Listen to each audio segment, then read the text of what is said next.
You're listening to a podcast by Last Minute Crack with your host, me, Christina Hamilton. Last Minute Crack is your one-stop shop for all things arts and culture in Dublin City. For more information, check out our website at lastminutecrack.com or visit us on Instagram at lastminutecrack. A special thank you to Thibaut Kemoret for his help with the sound and for the music on this intro. Another thank you goes out to Zoe Spillane for her help managing the page. And now for your episode. So our first guest is somebody that I'm so excited to get into DMC with. He does amazing things. He goes viral on TikTok. He runs comedy shows, and he's just a beautiful man. So without any other introduction, can I please have Michael Sable join me on the stage, please?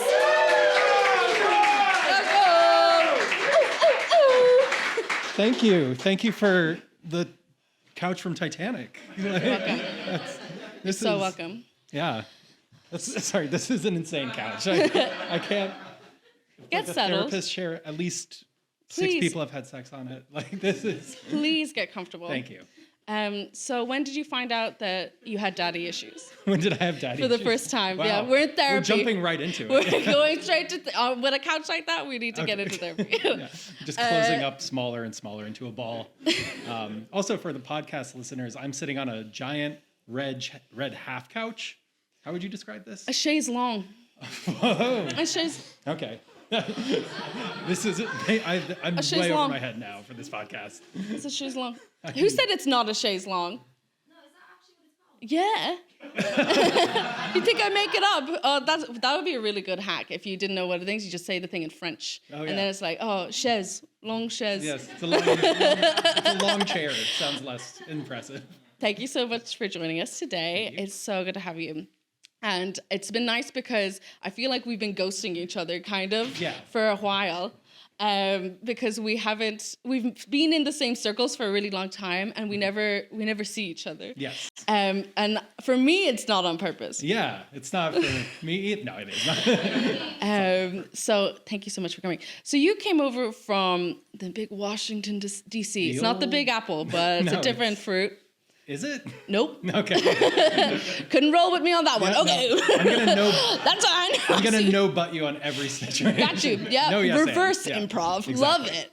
You came over in 2017. Yes. Why? The joke answer is I said if Trump would win the election, I'd move to Ireland as a joke.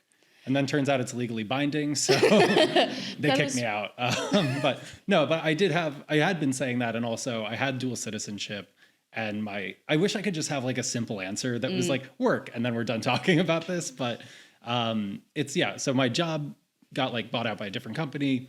I had the dual citizenship. I figured I was 23 with like a severance package. So I was like, well, I'll move to Ireland, and maybe in 3 months, if I don't get a job, that'll be the end of it. I had a nice vacation, but then here I am 7 years later. So and we're all the luckier for it. You're the lucky charm. No, you don't have, sorry, I was making the audience clap. We need one of those like signs to laugh.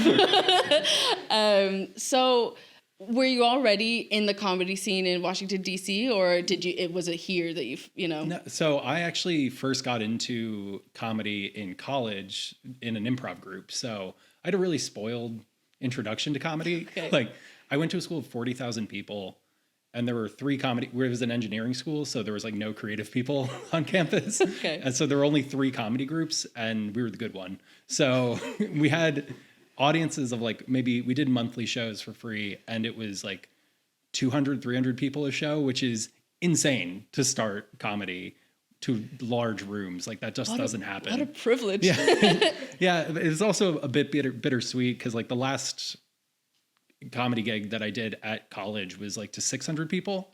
And I was just like, this is never going to happen again. And it hasn't yet. Hopefully it will someday soon. But like, that was a really cool experience, but also like gave me a huge head in comedy as I was like, I'm great at this, obviously, but anyone who performs to like 600 people is going to be doing well generally. Yeah, absolutely. But yeah, it was a really fun start. Yeah. So started in improv, and then did a little bit of stand-up in DC, which is like not nearly as nice as a scene as Dublin. Dublin's a much easier scene to kind of jump into and get into. So that's the end. Yeah, the end. Yes. No, I was just thinking it must be, I mean, theater people, right, have that little notion, but to be a theater kid on an engineering campus is like another level of, whoa. Yeah, it's an extra level of sad. Yeah. But so you came over, and so it's hard for me to know where to start because the adrenaline that's running through my body, but also, but like there's so many things that I want to talk to you about, and I don't know how to get there like smoothly. So I'm just gonna jump in. So how do I go viral on TikTok? I mean, don't do sketch comedy. That's it seems to be working for you. Yeah, for the audience, sorry.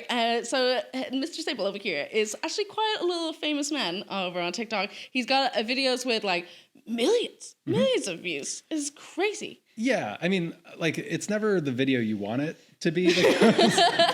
Like I think my best video is pretending to go to a sex show in Thailand, and not understanding about I didn't go to the sex show, but it's me. I swear, no. But I am pretending that I don't know what like a ping pong show is, and then pretend that I went to it and act really shocked that I didn't go to it. It's not high comedy. It's not that impressive. But my favorite was the one that it's like there's a game show, and you know that whole thing about like, is it cake? It's one of you is cake, the people. Sorry, when I explain it, it's so funny. I want to give full credit to John Spillane. He did write that one. It's very funny. Yeah, but we made that together, and it was basically parodying Is It Cake? And one of the people, it's Who Is Cake? And it's two people trying to figure out which one is cake and mentally breaking down. It's so funny. There's a bit where it's like we've taken the memories of a war veteran and we've implanted it because we love our troops. It's beautiful. But like, how does that feel to, when that happens? So I guess I have the experiences of like doing live comedy. So it's great to be here in front of an audience today. Yeah. No, but doing a comedy show, it's just, I always kind of describe it as like a serotonin hit of like, you have an audience cheer or laugh. That feels really good. It's like a nice little hug. But doing comedy online, you like put a video up and like, it feels nothing. It feels like nothing at first because you've put it up and you're like, I don't know if this is going to do well or not. And you kind of have a little bit of anxiety of like, oh, this is bombing. Oh, this is like getting some traction. That's good. So when it does well, it's like someone handing you like 500 euro. Like it feels nice and you're like, okay, cool. But it doesn't last long. So it's, oh, that's my alarm for talking too long. Okay. But yeah, no, it's like, see, that feels great. Like that feels really good. And online it is nice. And I appreciate everyone who watches a video, but it doesn't have the same kick. It's like kind of more of a dopamine hit. It just is really short and fleeting. So if you want like, it's not that great to go viral is what I'm saying. Yeah, but you put so much, the content quality that you create is really, really high. Like how long would it take you? Yeah. Thank you.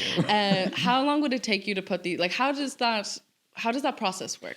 Yeah. I mean, well, people are like, how do I make videos like that? It's like, well, be really interested in making videos when you're like 12 and then just keep playing with it. Yeah, it just takes a while to get good at like the physical making of videos. Generally just practice.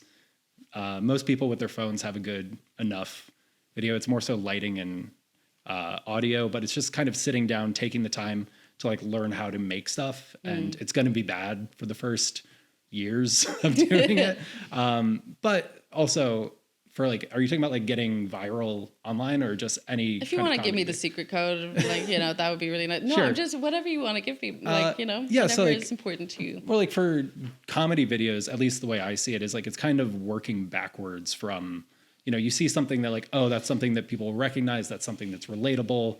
And then you kind of work backwards from that and come up with a joke to fit it, which I don't think is what good comedy is even. Like, I think live comedy is really good at taking something that's personal and bringing it to the audience. So it's almost backwards, which is a bit frustrating, I think, for other comedians who are doing just stand-up because they see people do really well online and then not maybe have the skills for live stand-up. Most do, but some get kind of frustrated, I think, with them not being able to do that other part So there is that kind of weird yeah. dichotomy. And that's why I'm so interested in you as a person, right? Because you ride the both of those waves like really, really well. So like there's the online you that I think the one that I saw was you and oh my goodness, name is gone. Another person in comedy. And Ali Ryan. Yes, that's it. Yeah, one of the other. I could. Ali would have been great, and it could have been like one of 5 people. Yeah, exactly. Yeah. But like that work is. This is really harder than I thought it was gonna be, guys. Is this good? Is this good? Applaud. I'm looking at you, and I'm looking over here, and I'm like, thanks, babe, but I'm also like, it's posture. My posture. My mum can see this. She's gonna want my posture to be good. You balance both of those worlds really well, and so like, I'm gonna get there. When did you step into the world of like Dublin comedy in the live? So I did that when I first got here. It was that like Dublin comedy scene's really easy to get into in terms comparatively. So like the first time I did stand up in DC and the first time ever doing stand up was a few years after doing improv. I'm not sure if you want like a long story around my first time doing comedy. Sure, we got time. Great. No one else is getting on the podcast tonight. All right. Yeah, so the first time I did stand-up was in DC after like I've been doing improv for 3 years, and then I signed up for this open mic, and it was like 3 months until I got a spot at it. And the way it works in the US, at least in DC and like New York, is these kind of open mics will be like 16 people in the lineup, which is too many people for a comedy show. You're tired after like 3 people. After like 2 hours of comedy, I think is the max amount of comedy, but so this will go on for like 3 to 4 hours, and like the good people will be in the first half, which is really backwards. It's like selling the rest of the show down the river, and it's I don't like it, but it was me and this one other guy who's doing comedy for the first time, and the other first timer was this really like bro-y dude who in the US I feel like I can spot people I just know I will hate immediately. Less so in Ireland, but in the US, he was just this really bro-y, awful guy. And he's like, it was me and him. I was on 16th. He was on 15th. And he goes up to the MC. He's like, hey, can I be on like 3rd or 4th? And the MC's like, no, fuck off. Like, get away. And he's like, okay. Then he leaves. And then he comes back with the largest human I've ever seen. And he's like, yeah, so you're going to throw my friend on in like 3rd or 4th, all right? Because we have to leave at the half. And he's like, okay, yeah, no problem. The MC. I was like, oh my God. Folded immediately. But so the room only fit like 30 people in it. He had brought like 15 friends to fill up most of it. He's supposed to do 5 minutes. He does 9 minutes, and it's terrible, which is a big no-no to go over that much. But he thinks he's destroying it because he's doing it to a room of his awful, awful friends. And then at the end, he's like, thanks guys. My name's Chad Broseph. Have a good night. And then he does a mic drop, which I've never seen since. But so like, that's like a really awful way to start comedy. But in Dublin, like I just showed up, I think, to the South, like the International. I was like, at the time, I was like, hey, I'm a comedian. Can I do stand up, do 5 minutes? And they're like, sure. And I was like, that's insane that now that was a different booker at the time, obviously. So don't do that now, because the current booker will be very mad at me if people show up. But that kind of level of like, people will let you on shows if you show up and want to do comedy. Like, it's not a huge process in terms of like getting on stage and doing it. Now, becoming successful at it is much harder in Ireland because there's very little money in it, but it's a good place to start and like work out comedy skills. Yeah. And I love you, and I have so many questions, and it's just like, where do I go? So when you're saying you're working with like Ali Ryan and John Spillane, do you have like a clique of people that you hang out with, or is it just through random meeting of people through the comedy scene that you kind of... Yeah, it's a bit of both. Like, I mean, I wrote like John Spillane. I'm also open to people sending me sketches and like collaborating, and surprisingly few people actually write scripts and do that, but for whatever reason. But John Spillane came to me with that script. I rewrote a little bit of it. Yeah. We did it. Ali came to me with the like Saoirse Ronan-esque talk show where it's a U.S. asshole talk show host talking to an Irish star and being like, "What's your name? Aisling? That's fucking dumb." And then so it's like parodying that. So she came with that, and that was a really fun sketch that we did together. So it's just like, yeah, it's kind of who's available for doing sketches together. It's not necessary. Like, and if people come to me, I'm very open to like making stuff with people, as long as it's really good. I just don't have a ton of time to like spend on something that I don't think will work. Gotcha. But, I'm free Saturday. Yeah, great. I saw your emails about your sketches. Yeah. Yeah. If you want to put me in the main. Yeah. So how did you get from I'm assuming it was an upper basement of International? Usually. No, that was it was like the main show. Like, it's crazy. You just landed with comedy, but 300 audience. No, and then they saw my sets and I went way lower on the totem pole.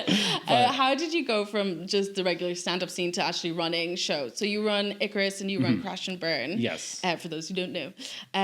How did that transition work? Yeah, so I was doing stand-up very sporadically between like 2015 and 2020. Like those 5 years, I was probably doing comedy like once every 2 months, maybe like 4 times a year, just to like scratch the itch. And then 2020, I was like, okay, this is my year. I'm going to go really hard, going to make a lot of things happen. And then the thing happened where everything shut down. And then I just had to sit for 2 years to like wait to do stuff. So that I think put a lot of energy into me to like, okay, when things open up, I'm going to try and make something work. And then was at a party with Ali O'Rourke, who helps run Hysteria with a bunch of other people. Yeah, she's great. And she was saying, "Oh, we need someone to run an open mic." And I said, "Yeah, I'd love to do that." And then came up with the name Crash and Burn, and we started that, and it's gone really well. It's nice. Doing so well. So for those who don't know, Crash and Burn is the kind of known as the testing ground of comedy in Dublin. So you'll have some fresh meat, if you will, come out and give it a go. But then also some like established comedians come up and try out new material. And it's free, and it's just a great energy. And, you know... Every Thursday in Chennai. Yeah, it's not an ad. But like that environment that you created, like has there been like a big moment there where you were like, this is what it's for? Like, has there been somebody you've gotten up and you were like, I'm so glad I did this so they could shine? Like, what has been a standout moment for you in that process? Yeah, I can't think of any like single moment for that, but I do love when we have someone doing stand-up for the first time, going up and then doing really well. And then you can see like their whole body is just like shaking and like it's a high they'll be chasing for so long, but it's nice to give them that kind of like first hit of heroin and get them addicted to comedy. Drug dealer. Yeah, but it's fun to see people do really well and like enjoy themselves and like figure out that this is something that they like doing. So those moments are kind of the ones I like most with Crash and Burn. And then Icarus is another show I run on Sundays. It's also free now in the basement of Bruxelles. And yeah, it's another show that is also running. It's kind of like the opposite of Crash and Burn, where it's like 3 kind of very established comedians or people who have a good 15 minutes to do longer sets. So that's just kind of the vibe that I'm going for. It's important to have that balance though, because I always feel like you need those events that can kind of be your stepping stones. Like there always needs to be an event that you're aspiring to. So like I know so many people who've just started comedy that are like, oh, I wish I could, like, I'm going to try and build a set for Crash and Burn. Like that's what they're working on for months and months and months. And then they do it. And then after that, they can aspire to the other things. But like having Icarus there to aspire to, when you have the both, it's a really nice pair, if that makes any sense. It's also nice, I mean, from a selfish, luckily, like I work with 2 really good guys on different shows. So Terry O'Neill on Icarus and Nehemiah on Crash and Burn, both great people. They also do tons of work on it. So like that really helps keep it going. Also from a selfish perspective of running Icarus, if someone who's maybe not quite at that level is looking for a spot, I don't feel as bad saying no to them, because I'm like, well, do Crash and Burn. We can also like get you there eventually, but it's not, I think we've had over like 400 people on Crash and Burn over 2 years. Amazing. So it's like, hell yeah, okay, woo. yeah, thank you, singular woo from the crowd. All right, yeah, but like it's nice to have both of them, so because they play well with each other. And I think there's something to be said also about the Hysteria community there, being a co-op and being able to have people to kind of rely on. It seems the energy there is just so different to the other spaces. Yeah, I mean, each kind of space has its own different vibe of to course. it. Yeah, and that just is naturally of like how people run things and who they are. But it is a lovely group of people in Hysteria who run great shows Fridays and Saturdays, and also sometimes Sundays and Wednesdays. There's so many shows that I can't keep track of. Follow Hysteria on Instagram. At Hysteria Ireland, yeah. Cool. All right, I'm going to hit you with a question. All right, you need to be brutally honest. Dream lineup.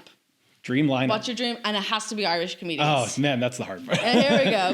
No, well, you can give me both. Give me international, and then if I'm feeling mean, I'll push the Irish thing. Oh, gosh. I mean, like my taste in stand-up comedians changes like very quickly. I'm gonna skirt this question so bad. Like I do. Yeah, there's just so many. Like Taylor Tomlinson is just excellent. In terms of Irish comedians, I feel like I'm just gonna piss off someone. Like it's too small of a scene to like pick and choose people, and then I don't know. Like it is funny of like there's not a ton of like drama per se in the Irish comedy. It's okay, Michael. You don't have to say. They have a gun to my head. Please help. Okay, new question. Yeah. Has there been somebody though? Like, has there been a standout act recently that you've been like, that's really just hit my funny bone where it hurts? Do you know what I mean? I mean, I feel like Shane Clifford always. Everybody says Shane Clifford. Everyone loves Shane Clifford. He is the darling of the Irish comedy scene, Shane. I hope you post it. Yeah. But he has a very, sorry, I'm messing up the audio. We're good. All right. He has a very unique voice, and just always does well, especially when he's on like Crash and Burn. He's like, I'm going to try new stuff. It's all going to be terrible. And then it obviously always kills. And you're just like, how dare you speak so lowly of your excellent material. But, absolutely. Yeah. No, he's a phenomenal person. I hope we have them on soon. This is the dynamic here is so strange. I'm like, woo, there's somebody. So, all right, new comedian, fresh to the scene. What's the best pipeline, do you think, for people when they start out here? One, there isn't really a pipeline. Like, there's not a like industry. What's the recipe? Like, I mean, if you're talking about like truly like success in terms of getting spots in the Irish comedy scene, or like being a professional comedian, like what's the goal? Professional comedian, leave Ireland. You see these jokes that I'm inspired? Come on, guys. Come on. Yeah, no, leave Ireland. No, but like I think Dublin and Ireland is a great place to like practice and get good at stand-up. It'll take years before you really get even like the best comedians I know still take like 3 years at minimum to like get good. And really, I think most people say it's like 7 years until you find your voice in stand-up comedy. So just practice it, and it takes a long time. If you want to get like actually successful, probably just stick to online stuff, because you're not going to like doing stand-up is the slowest way to get spots in stand-up, which is really annoying. But that's just kind of the reality of the situation. Not to say don't do it, like still do stand-up spots if you're looking to do comedy. It should be what you want to do, not that. But like in terms of quickest way to get successful is like do online content, and then you'll be able to walk into stand-up spots more easily. That said, if you're bad at stand-up, people will stop booking you pretty quickly. So you have to do both a little bit. There's no shortcuts, unfortunately. I wish there could just be a quick way where you're like instantly successful, but I don't think there's many examples within the Irish comedy scene of anyone who just shows up and is given everything. So like, or just be friends with someone in RTE. That's no, I'm joking. Have a cousin. Yeah, exactly. Yeah. So yeah, it's interesting to see there's so many online comedians now that are kind of taking to the stage for the first time. And they're really good. Like I haven't seen many of them, but I'm sure they're incredible. To like just blanket that one. But it's interesting. how would you just, I suppose for you it wasn't the same because you had the theater things, but like have you managed people who have done that before for your shows, and like how have they kind of perceived that transition to live? Yeah, I've seen a fair range of success in transitioning to live. Like most do pretty well because they are funny people. There was one comedian who had a lot of, a huge following online and did our show once, and I won't name who it is, partially because I forget who it is. No, but like he brought a bunch of people that knew him and like did a lot of like kind of quick one-liners, which I don't think if he hadn't had a lot of people in the audience who knew him would have necessarily laughed all that much. Then left at the half and didn't really stick around to be like part of the community in stand-up, which I don't think is the way to go about it. I think you should try and immerse yourself. And I think I've also seen other comedians who are like, I don't want anyone who follows me to know that I'm doing stand-up. I think that's a better way to go about it. It's a bit annoying as a booker because you're like, I want you to bring all your followers to my show, but I get that. And that's probably better for them in terms of like personal development to like not coast on people who already know them. So absolutely. I think it's something so brave to do comedy in a strange way. I really do think so, because you're putting yourself in such a vulnerable position. And like, as you said, you are chasing that high all the time. The way that you feel when people laugh is it's beyond other feelings, and everybody feels it, right? When you make your friends laugh, when you have like just a giggle fit, like it's one of the best feelings. And to be able to be in that industry feels so.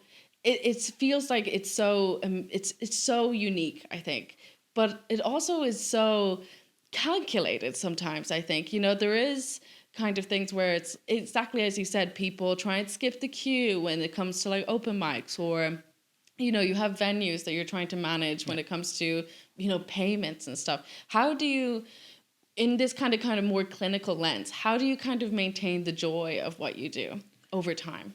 Yeah, I mean, there are times where you kind of get bogged down in like, there was one time a comedian asked me like after a gig, it's like, did you have fun? I was like, I forgot I need to make sure I do that while doing a show. So it's about enjoying, like kind of approaching each show and enjoying it, kind of with anything in life, of just like go at it in terms of day by day rather than trying to like stress out about where you should be or what you should be doing. It is just generally just doing it and enjoying it and going up there. I love it. Okay, we're getting to the end of the episode. Then come on, guys. You need to be sharper. More on cue. Okay, so we love plugs on this show. So I want you to give some shout outs to whoever you want. And then I want you to plug everything that you want to plug. And then we're going to say goodbye for now to our gorgeous little audience. For you only. Okay. I'm staying here. Okay, great. Gosh, there's so many like things that like there's so many good comedy shows on.